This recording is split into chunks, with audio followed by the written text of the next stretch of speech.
So anyway, I'm going to invite Kelly over now, and we're going to talk about some other stuff that we've been brewing on. I warm the seat up. I'll be a tertiary witness to this. Hello, hello. Hello, dearest, gentle friends and enemies. Yes. Friends and enemies.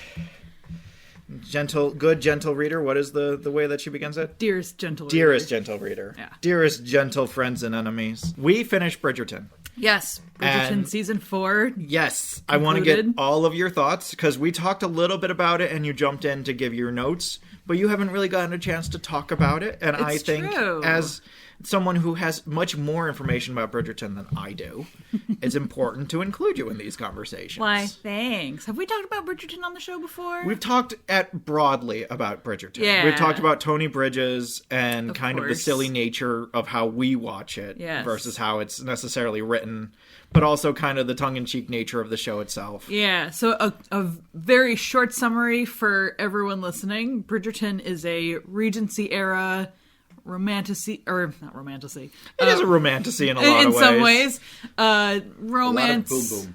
Yes. Romance, comedy, drama, great sex scenes, all that good stuff. But it focuses on the Bridgerton family. The head of the household is a Viscount, which is kind of in the middle of the... He's a landowner. Yeah, landowner, but below, like, Earl. Yeah. So, like, middle lower Yeah. is where the Viscounts are. However, the Bridgerton family is very loved and adored by people, always causing scandal and drama and all that good stuff.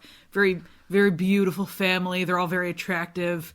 And there's a nice, decent handful of them. And you can remember the age order because the names start with A, B, C, D, E, F, G, H as they go down the line. Mm-hmm. So... really helpful for remembering. If you're ever like, who is she and where is she in the order? Yeah. You're like, okay, so Francesca, A, B, C, D, E, F. Okay, I know where. So she's under Eloise? That's the one that I always catch. Yeah. It's like, wait, but Francesca. Eloise really is like, Eloise is like, I don't want to get married, and she has made it her mission. Yes. Like Jack Ryan before her. Yeah. I will make it my We'll mission. we'll get to Eloise's season eventually. So Nice reference. So the way the show is structured, which is also how the books are structured, is each season focuses on each of the kids getting married. Mm-hmm. Very fun and wonderful.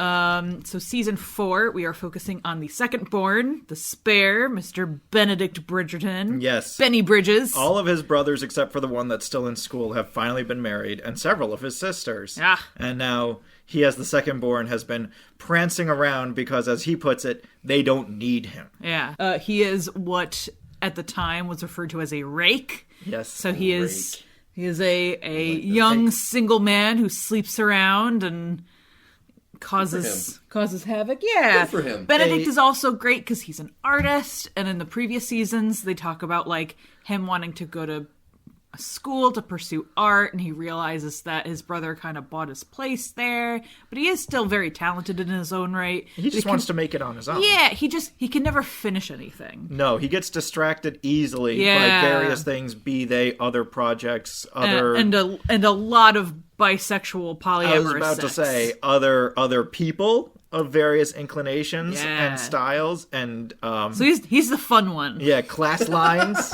He's the fun one. He goes around. He's the one. My favorite Benedict scene will always be when his brother comes back from Greece with a special kind of vaguely hallucinogenic powder, and they're drinking it in their tea. and he just dumps the whole thing in. And he's 'cause just like, this upset. isn't working fast enough. And he Yeah. just dumps a whole sachet in. And he's like, all right. And then he's just sitting at dinner being like, the lights are so beautiful. Oh my God, Screaming my out family. the window. Yeah. So the season begins at his mother, Lady Bridgerton's masquerade ball. Mm-hmm. It's very beautiful because, you don't have to necessarily wear clothing that is of the era at a masquerade. So people are in amazing costumes. We'll talk about costumes later. And he sees a beautiful young woman admiring the chandelier, kind of helps her get out of being accosted by some other gentlemen, which happens a couple of times. People that want to dance with her. Yes. They want to dance with her. And she doesn't know how to dance, and he thinks this is very odd. So they go out into the lovely gazebo, and they have a nice, beautiful little moment. Clock strikes midnight, and everyone's supposed to take off their masks. Oh no, I gotta go.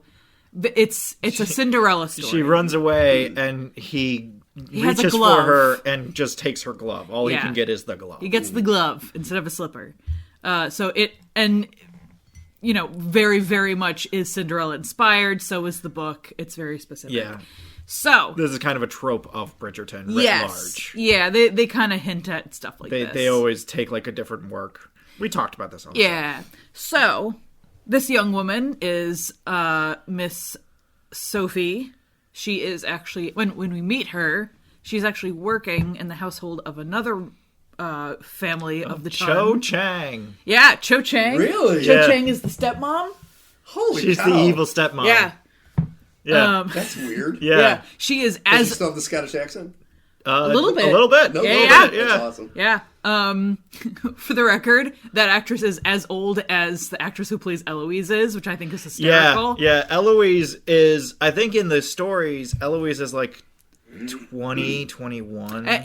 In season 4, she's about 21. And then in real life, she's played by a 38-year-old. Yeah. And so, but she pulls it off, I will say. They all look great. And she's like a British Jennifer Lawrence.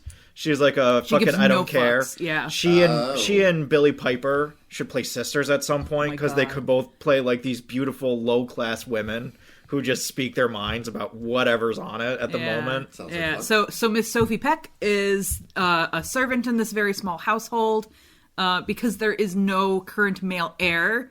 The actual title is in the process of going to like a cousin. So they're kind of living off of the goodwill of the family overall.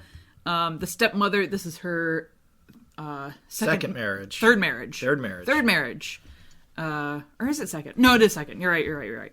So she has 2 daughters from a previous marriage. She married this guy. Did not know he refers to Sophie as his ward. Which They go out and crime fight at night. Okay. That's amazing. Not really. No. See, I would have watched the show if that was the case. Yeah. So just a quick explanation. A ward is kind of like, you're an adopted. Dick Grayson Is a ward, Is a yeah. ward. Yeah. So he introduces Sophie as his ward to his new wife, and new wife is not all about this because she didn't know the Earl of Penwood passes away, and the stepmother's like, you know what? We're gonna make you a servant for reasons that will come up later. Because it's Cinderella. She keeps Sophie around for very specific reasons. So Sophie is doing all this work. It's the night before of the ball. She's hanging out with her servant friends, and they hatch up a plan to send Sophie to this ball. She has a great time. She meets a boy. She meets a boy, comes back. There's kind of consequences. The stepmother finds out very early on, Like immediately. that Sophie did go to this ball. Because the shoes that she borrowed are scuffed, and she kind of pieces it together pretty quickly. So she sends Sophie off. Sophie finds a new job out in the countryside. Meanwhile, Benny Bridges is doing the party circuit because he's alone and sad and can't find this girl that he found at the ball. Benny recruited all of his female friends, which is to say his sister and her friend.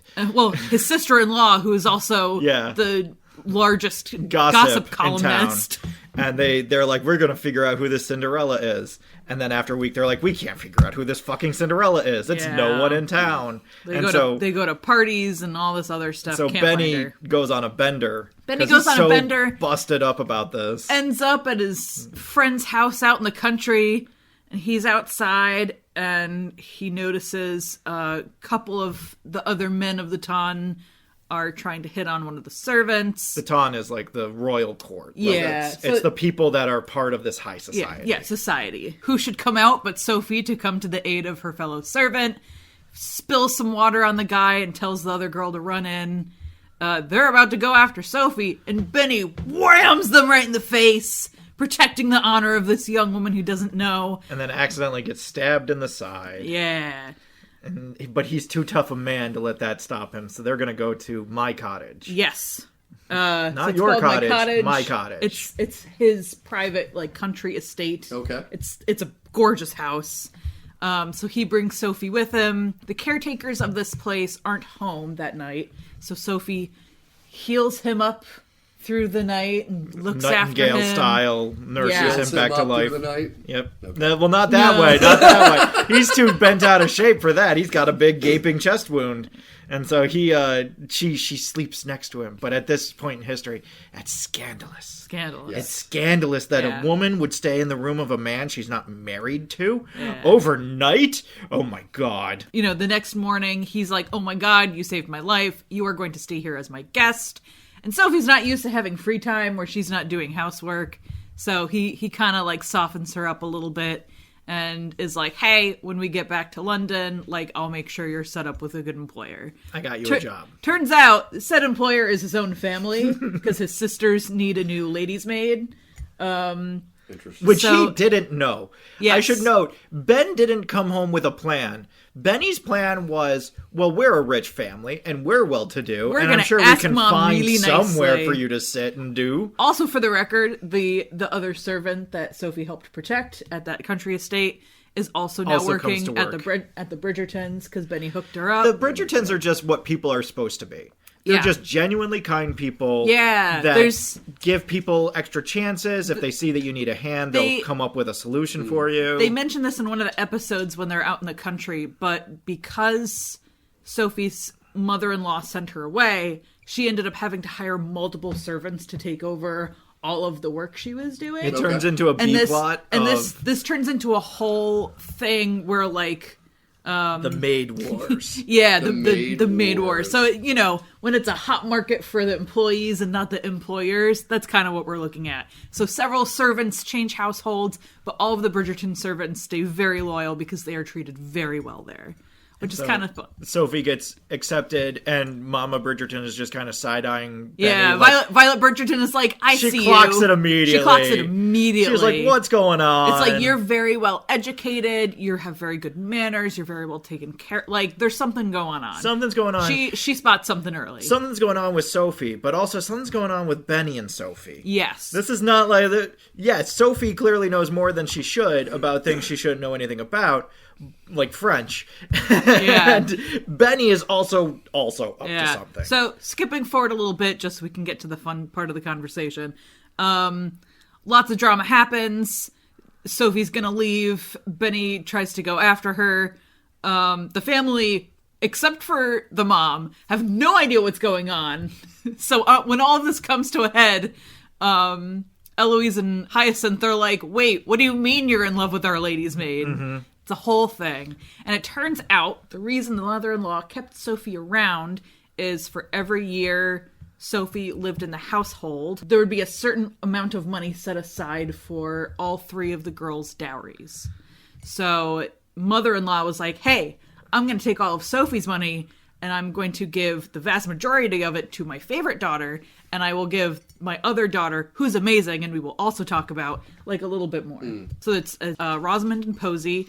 Posey's a delight. Posey is my favorite thing about Posey is that she's dumb, but she knows she's dumb and she's okay with it. Yeah. And so at one point she's She's smart when it matters. She at one point after Sophie starts working for the Bridgertons, Cho Chang and her family come over because they're the new neighbors. Yeah. And so Araminta. yes, they're introducing What a name. themselves. So Posey is the only one that sees Sophie. Everybody else is too busy in their own world. Yeah, and she kind of covers for her. And so she covers for Sophie because she likes Sophie a lot. She is like the good of the evil stepsister. She's the better of yeah, because her older sister gets all the attention, she kind of does her own thing a little bit. And so she just has fun. She's always in love with any guys that give her attention but doesn't know how to go after any of them. Yeah. So something that happens very early on when Sophie's dismissed from the household is Posey takes some shoe clips and gives them to Sophie of like, here, sell these, get some money, take care of yourself. Which end up being fake. Yeah, they end up being fake. And then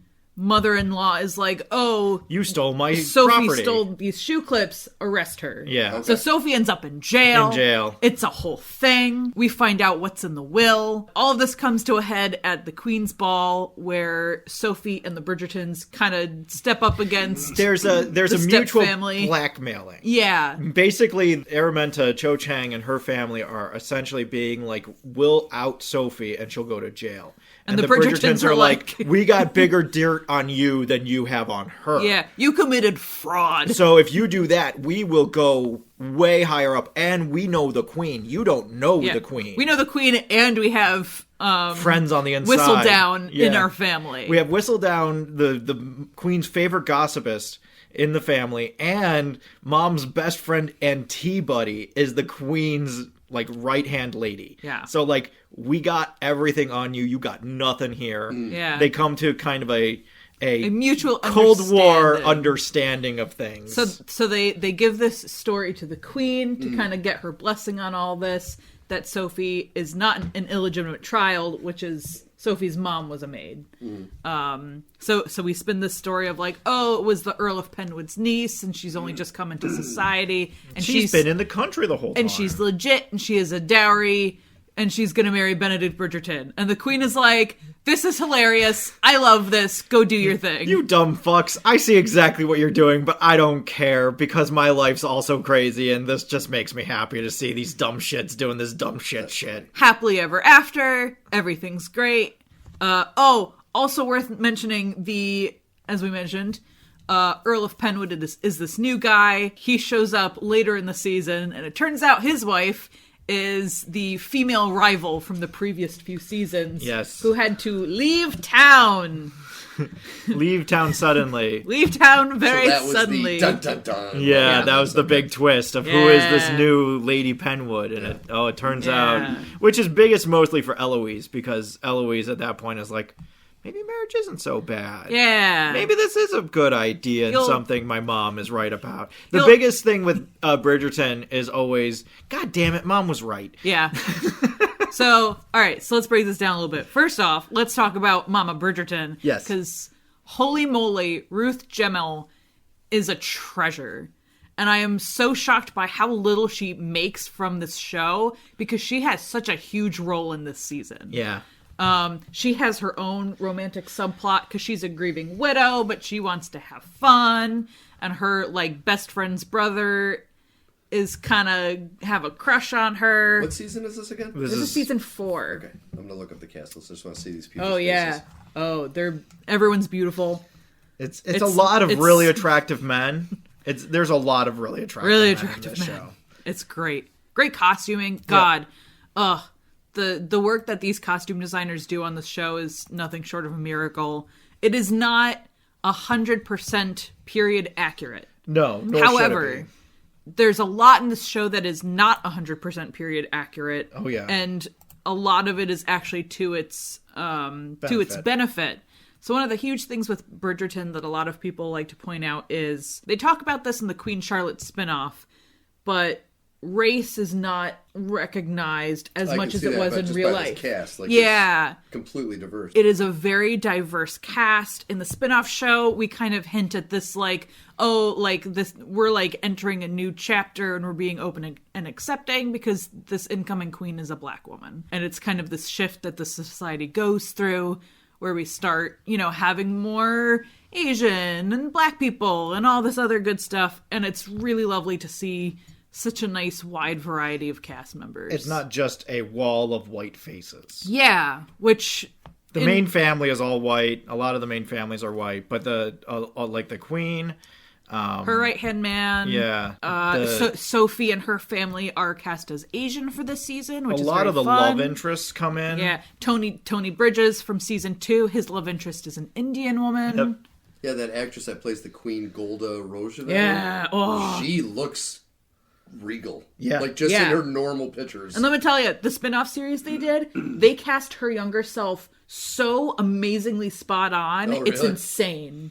It's crazy. There's a good side-by-side of the two of them next to each other. It's crazy. But Violet Bridgerton has an amazing season. She gets a sex scene, which is something you almost never see sex scenes like this for people who are over the age of 35. Yeah. And she's in like cute lingerie, and she has this guy that she invites over for evening tea. There's a whole thing with the maid. There's a whole thing. And at the end of the season, she's considering marrying this guy. And then she, all this stuff with her kids happens, and she's like, you know what? I don't think I'm quite ready for that. I still want to sleep with you, but I don't think I'm ready to, like, get remarried. And that kind of falls apart a little bit for her, but she has such a great season. She's clocking Sophie, and she really sticks up for Sophie. One thing that they don't have in the show that does happen in the books is when Posey defends Sophie in the books, it gets to a point where her stepmother pretty much disowns her, and the Bridgertons actually take her in until she gets married, which is really fantastic. I honestly wish it happened in the show. I think it would have been an excellent addition to the cast. Yeah, and they do, in the show, they kind of show Posey, like, with some young lord, like, having a good time at a ball. In the books, she gets married to, like, a pastor out in the country, and they're very happy and adorable with each other, and it's very cute. This is everyone's favorite. This is a sight gag on a podcast. This is your beloved vigilante in Bridgerton. Oh my god. No, I can't take him serious. If anybody look up Freddie Stroma, who plays one of the guys that comes in and woos Daphne in season 1, I believe. Oh, yeah. He's a monarch from, like, Sweden or something. Yeah. But anyway... or maybe Austria. Something like that. Because it's hinted that it's the Queen's nephew. Yeah. So probably a prince in Austria. Yeah. But anyway... let's also talk sets. Yeah. So if anyone has ever seen on YouTube the Architectural Digest videos of them doing walkthroughs of rich people's houses, they did a handful of episodes similar to that, but with the Bridgerton sets. And let me tell you, these are works of art. Yes. And I hope they're in some ways preserved for the future. Kind of like how the Harry Potter sets are all like set aside in England. These are just so stupidly beautiful, and they like match up, because they don't film all of the interior scenes in the actual historical houses that they use for like the exterior reference shots. It's like a warehouse with a lot of mini cubby rooms built into it. But they use those historical homes as a reference. So like the Bridgertons' like main sitting room, their living room, they like made sure the windows lined up with how the house on the exterior looks in real life. Yeah. But it's like little things like that where it's like, the production on the show. This is why we need more practical. The production on the show is outstanding, like right down to little details in the tapestries on the wall. It's saturated and beautiful, and it does great color theory of like, there's Bridgerton blue, and all the Queen stuff is always very golden and regal, gold and purple. And pink and so, but it's just like, I love how the show just allows the characters to lift and move, where it's just like the B plot to all of this. While all of this is going on, there's a death in the family. Oh yeah. So spoiler alert, as if we haven't already been talking spoilers, but spoiler alert. So last season, one of the daughters, Francesca, who we mentioned, so the third daughter, second daughter, third daughter after Eloise. Yes, that's right. Francesca has her debut and ends up marrying the Earl of Kilmartin. So he's Scottish. Unfortunately, Mr. John Sterling, Earl of Kilmartin, passes very suddenly. He has like an aneurysm or something? He's like a brain aneurysm. Yeah. And the easiest way to write somebody off. He's like, I have a headache. I'm going to go lie down. Oh, it does happen. Yeah. Because Francesca's going to get her own season later on, which we'll get to in a second. John dies very suddenly, and Francesca has this actor, Hannah Dodd, by the way, is amazing. Yeah. But there's this whole back and forth of like her not really processing the grief very well, and then by the time she does process it, like a lot of things have happened. There's a great scene between her and her mother where Francesca says something to the effect of, I know you want to come here and like help comfort me by saying we're similar because we both lost our husbands, but you have 8 kids and I couldn't even conceive one. Yeah. And now because there is no heir, she's kind of in this weird limbo state, and it's going to be very concerning for her. It's a very female story that you wouldn't normally see, where they're talking about like her role in the society is to have kids. Yeah. There's, when John Sterling dies, they get a meeting with this guy who like kind of oversees the lineages and the passing of titles. And he's like, oh, well, if you're pregnant, we can do a check right now.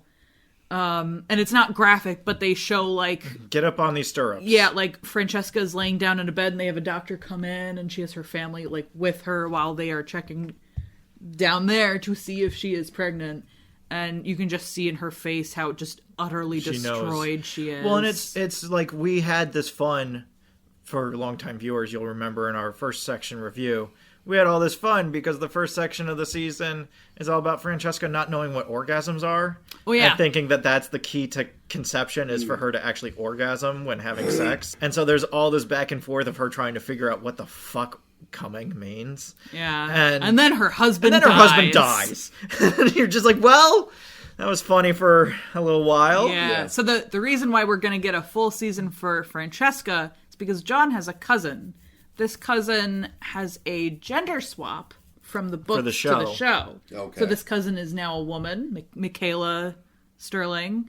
So the implication is that the two of them are going to get it on later on in their own season, which is going to be very fun, but I know it's going to cause a lot of drama in the people who have feelings about gay people. Yeah, the communities. The various warring factions of society. Yeah. You're talking about in the show. In the show. In reality, too. But in reality, it seems like those people are not watching Bridgerton. I don't know. Because it seems like you said there's a lot of man-on-man action already. There's a little bit. There's not a lot. There's like scenes. Yeah, it's not a whole season dedicated to a gay love interest. Yeah. Which is what is forthcoming when Francesca has her own season. Yeah. So I'm very curious to see how It'll this be is handled. drama within the ton, but I think that there could also be drama in real life because that's the other thing. You don't have to like a show to get upset about what it does. Yeah, and a lot of people were that's true. And a lot of people were very, I think, caught off guard by the gender swap of that character. Yeah. To be fair, this actress is great. I think it's going to be a good time. Hannah Dodd is amazing. It's still going to be a great time because it's Bridgerton. Yeah.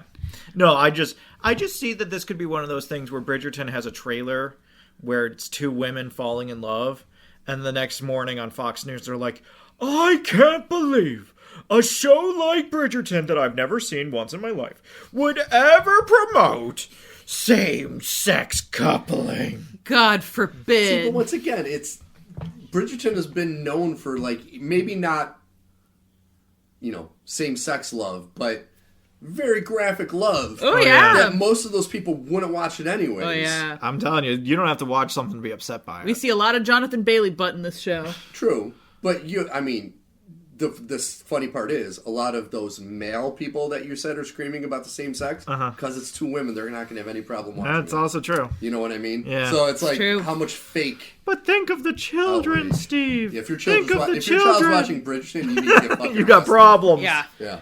Overall thoughts, I thought the season was fantastic. Season 1, they were kind of finding their rhythm, and as the seasons have since progressed, I know some people were upset with season 3 because there was slightly more historical inaccuracy, but they kind of backtracked that. I think they heard the feedback, and they backtracked a little bit. This season was phenomenal.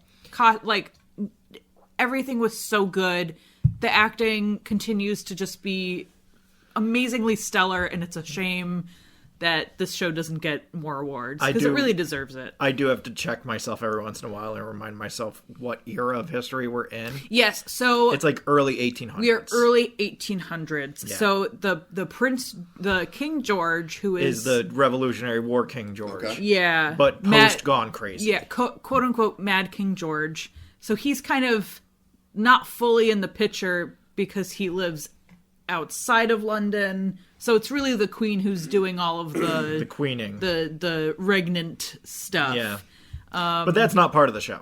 We don't see the Queen signing too many diplomatic papers. True, but in the spin-off series, we see her grappling with the fact that none of her kids have a viable heir. Yeah, that's a whole thing that becomes a thing. The other thing is probably in the next season, both her and George are going to pass away. Oh, really? Yeah. All right. Just with the way the timelines are kind of melting, putting together, she is going to pass first. Oh. Historically, he never gets told when she passes away. No kidding. They, according to history, they actually put down like extra hay for her funeral procession so he can't hear the carts going by. So it's a very heartbreaking thing. I will say that spin-off series, if you're ever interested, really great, really fun. It's a fun little introduction to the show. A fun little note I want to include is that because of George's mental issues, a fun little costuming tidbit, the Queen's costumes are actually out of fashion for the time that we are in for the main series of Bridgerton. She wears those older style dresses to help connect with him when she does go see him. Yeah. Which is really, really lovely. And I love the costume so much. Moving on. Yes. To the next hyperfixation of the week. Yes. Oh my gosh. Pokopia. Pokopia. It's out, kids. It's out, kids. It's out and it's selling out Yes. everywhere. Yeah. You cannot get a physical copy almost anywhere. I didn't know they were selling physical copies. I got a physical copy. Wow. Is it actually a physical copy, or is it a little cardboard? Wow. But it's, the packaging looks great and all that. Yeah. Game key card. I want to do this quick little tangent about game key cards. Everyone freaks out about game key cards. If you buy most PlayStation or Xbox games, you put the disc in, it loads most of the game onto your system anyways. Yeah. So a game key card is just the same fucking thing. Yeah. No, you're right. And it's like everyone freaks out about it. It's like, dude, PlayStation and Xbox have been doing it for years now. It's just, yes, Nintendo's doing it now, and they have reasons, and I don't give a shit. Like, everyone freaks out. It's like, dude, it's still, you are downloading the game, but you still have a physical copy of it that you can still trade in because people can still reuse the game key card and all that. Oh, really? Oh, yeah. No, game key card, like, once you trade in the game, they can... Oh, it interesting. can be used, but I think you lose of course. access to it. Yeah, of course. I would imagine. But it's like, just give the game key card a rest. Yeah. So, Pokopia. Yes. This game, as we were talking about a little bit earlier before you guys started the show, it's pretty much a mix of Pokemon, Minecraft, and Animal Crossing. Yeah. You have the functionality of Animal Crossing where it's like daily tasks and you're building community and it's fun and cozy. You get the Minecraft with the building and the exploration and the mining. And you have the Pokemon Which with is the just the Pokemon. Yeah. And the music. I think And the music. I think Yeah. this was why they came out with that little Game Boy peripheral. Yeah. Was that a lot of the music is from Blue and Red. Yeah. Because the game takes place in Kanto. Yeah. Which is a nice little note. Yeah. And it has a fun little storyline I heard about. Yes. Well, not fun, but Fun is operative. it has an Yes. actual story. Yes. So we don't necessarily have to spoil what the actual situation Something is. happened. Something happened to all the humans. And this is a long time after it happened. And for all of us living in the wonderful year of 2026, and we look outside and see the weather and the state of the environment, you can kind of piece together what happened to the humans. Even though there are Pokemon that can literally control the weather and the environment, even then the humans found a way to fuck really it all up. fuck some shit up. Yeah. So, Pokemon are slowly returning, and it's your job to make cozy little communities for everyone to live and be joyful and thrive without human intervention. Yes. And it is the most fun, delightful, joy-filled little game. Oh my god. So many hours already. It is like, so addressing one of our main concerns, or my main concern, you can just have you do have to have a Ditto that looks like a child, but it doesn't have to be colored like a child. Yes, you can just do the full purple Ditto. Yeah, it can just look like a Ditto that is just taking the shape of a child. And I like the story behind that, where it's what their trainer Exactly. used to look Yes. like, which I like that. And further with that is certain pieces of human technology that are left over will only activate when they sense the quote unquote presence of a human. Yeah. So that's you have why to have a human looking presence. Yeah. And so I Human like passing. that. I like that there's an actual explanation within the story for why they have it. Because that was your biggest concern when huge. the trailer first came out, was why am I why a do I Ditto have to as a do human? this? Why do I have to look Why like am I this? a child? I hate this. So we had fully intended on waiting a while before getting this game, and then last week was crazy, and I needed something to take the edge off. Yeah. Emotionally. Yeah. And oh boy, I'm so glad I just went for it. Car breakdowns will do that to you. Car breakdowns and statewide travel will do that to you. So yeah. Pokopia has been a resting balm. Oh my god. But it's so much fun. I really You like... see all your favorite guys. Yes. They do a great job of introducing a bunch of different Pokemon. They Yeah. lean more towards the first 150, but there's a good mix in there, too. There's a pretty solid, variety from each of the... I mean, even from Scarlet and Violet, there are a handful of those Pokemon that are here. Yeah. And it's really lovely. Yeah. And it's like... My complaints with the game are limited... Because, I have complaints. Always.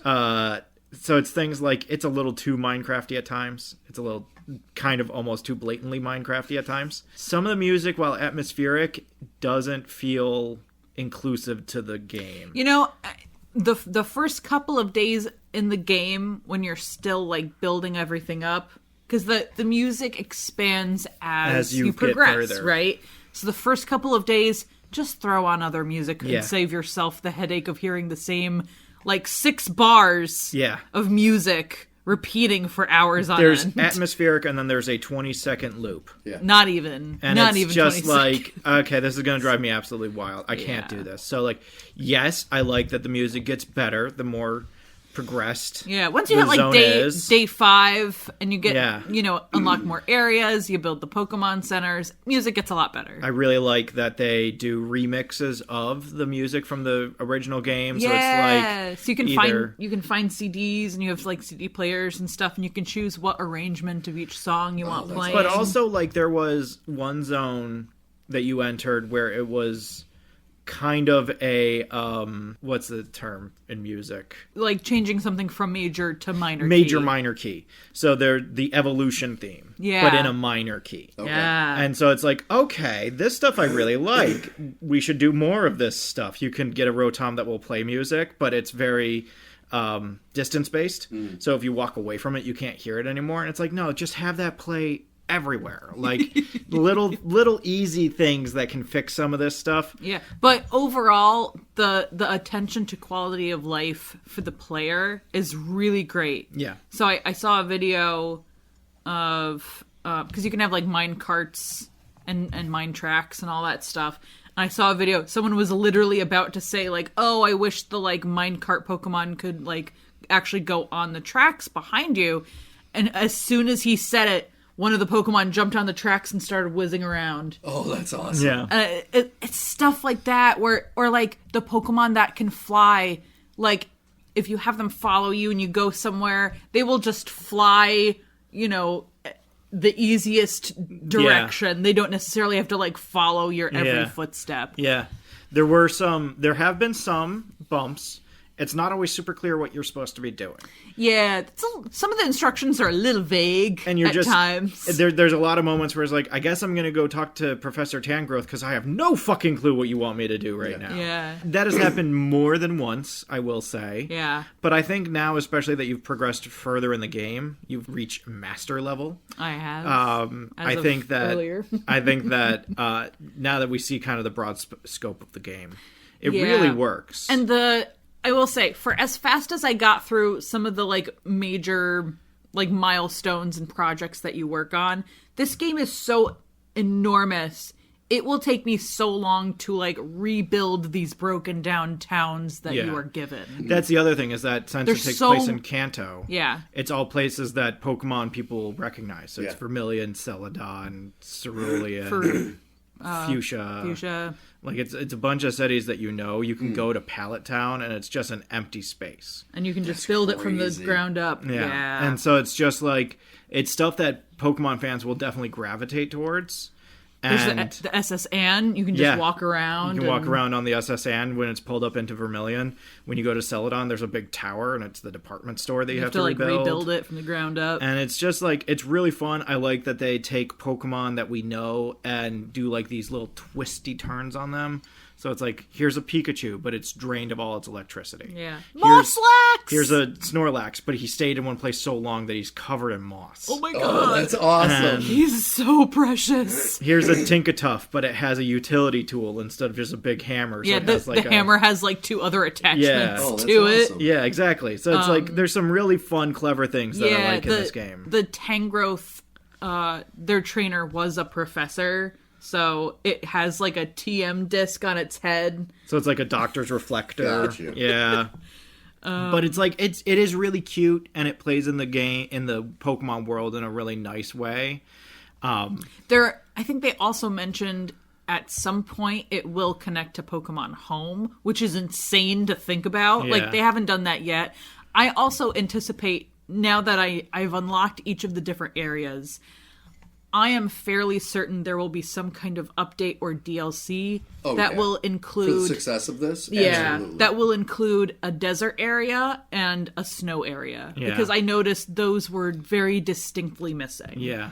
So Probably also a more distinct water area. I wouldn't be surprised if there's a way to go to Cinnabar Island or Seafoam. I mean, the beach town does have quite a good variety, but I think you're right. Like, there's a very heavy focus on, like, the rock and the grass types. Because, like, Cinnabar has a volcano, but that also means it has a mountain. Yep. So now it's 100,000 years later or whatever, so it could be a snow area now instead of just a fire area. Yeah. So the one with the tower, which... Celadon.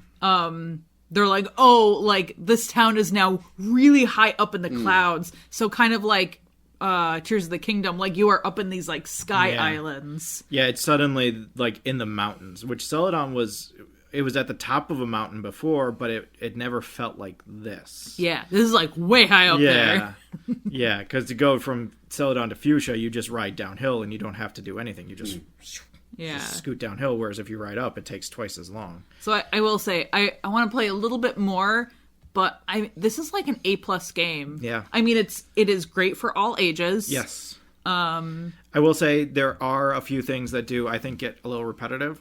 So the legendary Pokemon showing up, sure, they all have the exact same thing to say. But that's kind of the Animal Crossing style of, like, you know, this everyday cycle. Yeah. Of, you know, this is just the things that you have to take care of every day. Even so, I think that, like, Tears of the Kingdom, you can kind of finesse those big story beat moments to make them more impactful than just having kind of like... Because, like, that Tears of the Kingdom, all of the sages had the exact same thing to say. Right. And it was just like, yeah, no, I got it. Yeah. And I kind of feel that way when, like, Kyogre and then Mewtwo and then, like, they all have the exact same thing to say. But I will say... There are moments where you'll be, like, walking around and, like, two of your Pokemon in your village will be, like, talking with each other. And some of those interactions are, like, very uniquely for those Pokemon. And it is so delightful. Yeah, exactly. So, like, two Pokemon that are kind of, like, scatterbrained will be like, oh, ha ha ha ha, what were we just laughing about again? Yeah. And they'll be, like, in this cycle. And, like, some Pokemon... You can almost kind of tell that there's, like, an accent that's implied. Like, they'll have certain pet names for you, and they'll have, like, certain personality types. And it's much more expansive than the really repetitive dialogue in Animal Crossing. Yes. Where there's really the, like, 8 archetypes. Yeah. And that's the other thing is that everybody and there is no mention of gender with Pokemon No. in this game, which I think is interesting. There wasn't... Gender was something that was added later for me in Pokemon. I know it was second gen had gender, but, like, for me, I never think of gender when it comes to Pokemon. Yeah, because, like, some Pokemon have, like with Pikachu, right? Yeah. Like, the different tailed types. Even is really recent. Like, you don't name these Pokemon. You just refer to them by their Name. species. Yeah. I will say, some of the loading screens, they actually have little blurbs with, like, the quote-unquote scientific names of some of the Pokemon. Yeah, that's new. They've never had that before.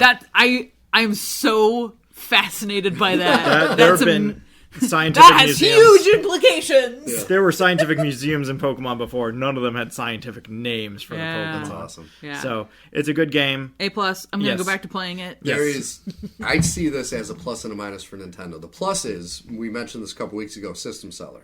Yeah. Because not only can you not find the copies, you can't find Switch 2s anymore. Yeah. Oh, yeah.